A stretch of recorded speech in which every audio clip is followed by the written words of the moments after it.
மலைவாழ் மக்கள் பாஜகவுக்கு எதிராக இருப்பது ஜார்க்கண்ட் தேர்தலில் வெளிப்பட்டிருப்பதாக திமுக செய்தி தொடர்பாளர் டி.கே. இளங்கோவன் தெரிவித்திருக்கிறார். சென்னையில் செய்தியாளர்களிடம் பேசிய அவர், மகாராஷ்டிராவில் அரசியல் காரணங்களால் தான் பாஜக கூட்டணி வெற்றி பெற்றதாக கூறினார். ஜார்க்கண்டிலே இவர்கள் மலைவாழ் மக்களை எப்படி மணிப்பூரிலே நடத்துகிறார்கள் என்பதை மக்கள் பார்த்த பிறகும் பாஜகவை ஏற்றுக்கொள்ள எந்த மலைவாழ் மக்களுக்கும் உடன்பாடு இருக்காது என்ற வகையிலே அவர்கள் பாஜகவை தோற்கடித்திருக்கிறார்கள். மராட்டியத்திலும் நிலை மாறும் என்றே நான் கருதுகிறேன். காரணம், பல கட்சிகள், பெரிய கட்சிகள், சிவசேனை உட்பட்ட பெரிய வலிமையான கட்சிகள் எல்லாம் உடைக்கப்பட்டு அதன் மூலமாக ஒரு புதிய கூட்டணி எல்லாம் அமைந்து தேர்தலில் அவர்கள் வெற்றி பெற்றிருக்கிறார்கள். அவர்களுடைய சாதனைக்கான வெற்றி என்று நான் கருத மாட்டேன். மராட்டியம் ஒரு வளர்ந்த மாநிலம் என்ற வகையிலே இந்த 5 ஆண்டுகளில் அவர்கள் பெரிதாக சாதித்ததாக ஒன்றும் தெரியவில்லை. அவர்கள் அரசியல் காரணங்களை கொண்டு வெற்றி பெற்றிருக்கிறார்கள் என்றுதான் நான் கருதுகிறேன்.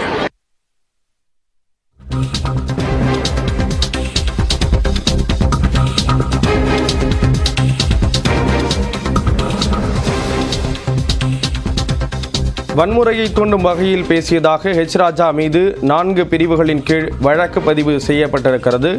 விவரங்களை செய்தியாளர் சுரேஷ் வழங்க கேட்கலாம். சுரேஷ், விவரங்களை பகிர்ந்துக்கலாம். அதாவது ஸ்ரீராம், வன்முறை தூண்டும் வகையில் பேசியதாக எச் ராஜா மீது சென்னை விமான நிலைய காவல் நிலையத்தில் 4 பிரிவின் கீழ் வழக்கு பதிவு செய்யப்பட்டது. அதாவது சென்னை விமான நிலையத்தில் கடந்த 7ஆம் தேதி பாஜக ஒருங்கிணைப்பு குழு தலைவர் எச் ராஜா செய்தியாளர்களிடம் பேசுகையில், தமுக தலைவர் ஜஃபருல்லா மற்றும் திருமாவளவன் ஆகியோர் தேச விரோதிகள் 2 பேரையும் கண்காணிக்க வேண்டும் என பேசியிருந்தார். இந்த நிலையில் வன்முறை தூண்டும் வகையில் பேட்டியளித்ததாக கூறி எச் ராஜா மீது நடவடிக்கை எடுக்க வேண்டும் என மனிதநேய மக்கள் கட்சி சார்பில் சென்னை விமான நிலையத்தில் புகார் அளிக்கப்பட்டது. புகாரின் அடிப்படையில் தற்போது இது சம்பந்தமாக வழக்கு பதிவு செய்த, குறிப்பாக 192 கலவரத்தை தூண்டுதல், 196 வன்முறையை தூண்டுதல் முயற்சி மற்றும் 353 பொய்யான தகவலை பரப்புதல் என 4 பிரிவின் கீழ் தற்போது வழக்கு பதிவு செய்யப்படுவது எச் ராஜா மீது. ஸ்ரீராம், விவரங்களை வழங்கியதற்கு நன்றி சுரேஷ். தென்கிழக்கு வங்கக்கடலில் குறைந்த காற்றழுத்த தாழ்வு பகுதி உருவானதாக சென்னை வானிலை ஆய்வு மையம் தெரிவித்திருக்கிறது.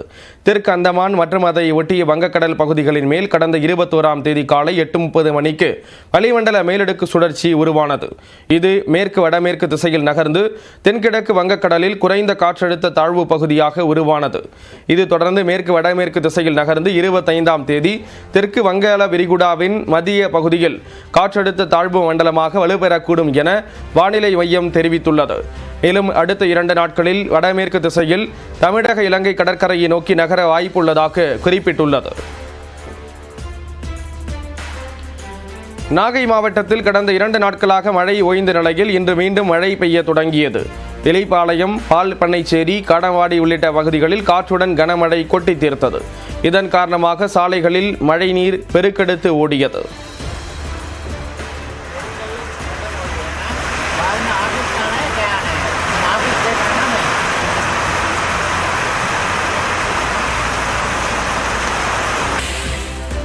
ஆஸ்திரேலியாவுக்கு எதிரான பெர்த் டெஸ்டில் இந்திய அணி ஆதிக்கம் செலுத்தி வருகிறது. 5 டெஸ்ட் போட்டிகள் கொண்ட பார்டர் கவாஸ்கர் டிராபியில் விளையாடுவதற்கு இந்திய அணி ஆஸ்திரேலியாவிற்கு சுற்றுப்பயணம் மேற்கொண்டுள்ளது. இதில் பெர்த் நகரில் தொடங்கிய முதல் டெஸ்ட் போட்டியில் டாஸ் வென்ற இந்திய அணி முதலில் பேட்டிங்கை தொடங்கியது.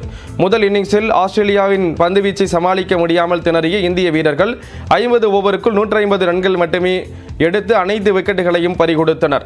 பின்னர் களமிறங்கிய ஆஸ்திரேலிய வீரர்களும் இந்திய அணியின் பந்துவீச்சை சமாளிக்க முடியாமல் திணறினர். அடுத்தடுத்து ஆட்டமிழந்த ஆஸ்திரேலிய வீரர்கள் முதல் நாள் முடிவில் 7 விக்கெட் இழப்பிற்கு 67 ரன்களை எடுத்தனர். இந்நிலையில் இன்று 2வது நாள் ஆட்டத்தை தொடர்ந்து ஆஸ்திரேலியா 104 ரன்களில் சுருண்டது. கேப்டன் பும்ரா 30 ரன்களை விட்டுக் கொடுத்து 5 விக்கெட்டுகளை வீழ்த்தினார். 46 ரன்கள் முன்னிலையுடன் 2வது இன்னிங்ஸை தொடங்கிய இந்திய அணியில் ஜெய்ஸ்வால், KL ராகுல் சிறப்பாக விளையாடினர். இருவரும் அரை சதம் அடித்து அசத்தினர். 2ஆம் நாள் முடிவில் இந்திய அணி விக்கெட் இழப்பின்றி 172 ரன்கள் குவித்துள்ளது.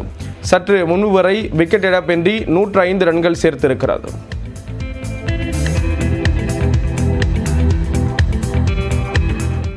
காஞ்சிபுரம் மாவட்டம் ஏகனாபுரம் கிராம சபை கூட்டத்தில் பரந்தூர் பசுமைவெளி விமான நிலையத்திற்கு எதிராக 10வது முறையாக தீர்மானம் நிறைவேற்றப்பட்டுள்ளது. சென்னையின் 2வது பசுமைவெளி விமான நிலையம் காஞ்சிபுரம் அருகே பரந்தூர் பகுதியில் அமைக்க முடிவு செய்யப்பட்டுள்ளது. இதற்காக 13 கிராமங்களை ஒன்றிணைத்து 5746 ஏக்கர் நிலம் கையகப்படுத்தப்பட உள்ளது. இதில் ஏகனாபுரம் உள்ளிட்ட கிராமங்கள் முழுமையாக கையகப்படுத்தப்பட உள்ளன. இதற்கு எதிர்ப்பு தெரிவித்து ஏகனாபுரம் கிராமத்தில் 852வது நாளாக போராட்டம் நடைபெற்று வருகிறது. இந்நிலையில் இந்த கிராம மக்கள் இதற்கு முன்னதாக விமான நிலையத்திற்கு எதிராக 9 முறை கிராம சபை கூட்டத்தில் தீர்மானம் நிறைவேற்றியுள்ளனர். 7 முறை கிராம சபை கூட்டத்தை புறக்கணித்தனர். இந்நிலையில் இன்று நடந்த கிராம சபை கூட்டத்தில் 10வது முறையாக விமான நிலையத்திற்கு எதிராக தீர்மானம் நிறைவேற்றியுள்ளனர். மேலும் அண்ணா மறுமலர்ச்சி திட்டம் சார்பில் ஏகனாபுரம் கிராமத்தில் வளர்ச்சி திட்ட பணிகள் மேற்கொள்ளவில்லை என தமிழக அரசை கண்டித்து கிராம சபையிலிருந்து வெளியேறி கோஷங்களை எழுப்பினர். எங்க கிராமத்துக்கு வந்த 22-23 நிதியாண்டில் வந்த அண்ணா மறுமலர்ச்சி திட்டம் எங்கே? இந்த 10வது முறை நாங்கள் கிராம சபையிலே எழுதுகிற தீர்மானத்துக்காவது இந்த மாநில அரசு கவனத்தை செலுத்தி இந்த மக்கள் என்ன பிரச்சனையில் வாடுகிறார்கள், இங்கு நிறைவேற்ற முடியாத திட்டமாக இருக்கக்கூடிய பரந்தூர் பசுமை விமான திட்டத்தை தயவு கூர்ந்து ரத்து செய்யுமாறு உடனடியாக முதல்வர் அவர்கள் தலையிட்டு இந்த திட்டத்தை ரத்து செய்து மக்களையும் விவசாயத்தையும் இந்த கிராமத்தையும் காப்பாற்றி தருமாறு அன்போடு கேட்டுக்கொள்கிறோம். தொடர்ந்து எக்ஸ்பிரஸ் 18 செய்திகளை பார்க்கலாம். தெருநாய்கள் கடித்ததால் உயிரிழந்த கால்நடைகளுடன் திருப்பூர் ஆட்சியர் அலுவலகத்தில் குடியேறும் போராட்டம் நடத்த வந்த விவசாயிகளால் பரபரப்பு ஏற்பட்டது.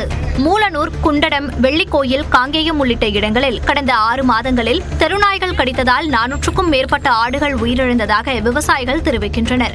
மேலும் தெருநாய்களை கட்டுப்படுத்த வேண்டும், இறந்த ஆடுகளுக்கு இழப்பீடு வழங்க வேண்டும் என்ற கோரிக்கையை வலியுறுத்தி விவசாயிகள் பல்வேறு போராட்டங்களையும் நடத்தி வருகின்றனர்.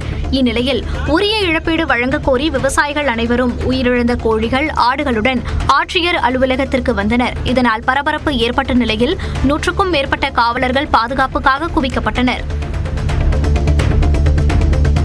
விழுப்புரம் மாவட்டம் செஞ்சியில் சுங்கச்சாவடியில் கட்டண விலக்கு கோரி பல்வேறு சங்கங்களின் சார்பில் கவன ஈர்ப்பு ஆர்ப்பாட்டம் நடைபெற்றது. பாண்டிச்சேரி கிருஷ்ணகிரி தேசிய நெடுஞ்சாலையில் நங்கிலிகொண்டான் என்ற இடத்தில் கடந்த மாதம் புதிய சுங்கச்சாவடி திறக்கப்பட்டது.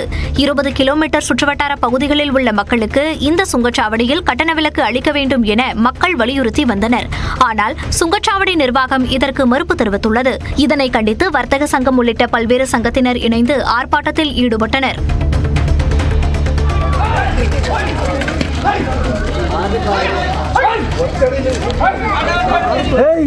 நீலகிரி மாவட்டம் நெலக்கோட்டை பகுதியில் சுற்றித் திரிந்த யானைக்கு மதம் பிடித்துள்ளதாக வனத்துறையினர் தெரிவித்துள்ளனர். வெள்ளிக்கிழமை இரவு நெலக்கோட்டை பகுதியில் சுற்றித் திரிந்த யானை இருசக்கர வாகனத்தில் சென்றவரை தாக்கியதுடன் காரையும் சேதப்படுத்தியது. இதுகுறித்து தகவல் அறிந்து வந்த வனத்துறையினர் யானையின் நடமாட்டத்தை கண்காணித்து வந்தனர். அந்த யானைக்கு மதம் பிடித்துள்ளதாகவும் பொதுமக்கள் கவனமுடன் இருக்க வேண்டும் எனவும் எச்சரிக்கை விடுத்தனர். மேலும் யானை ஊருக்குள் நுழைவதை தடுக்க 30க்கும் மேற்பட்டோர் தீவிர கண்காணிப்பில் ஈடுபட்டுள்ளனர். வேட்டை தடுப்பு காவலர்கள் மட்டுமின்றி வனச்சரகர் தலைமையிலான ஊழியர்களும் நெலக்கோட்டை பகுதியில் ரோந்து வருகின்றனர்.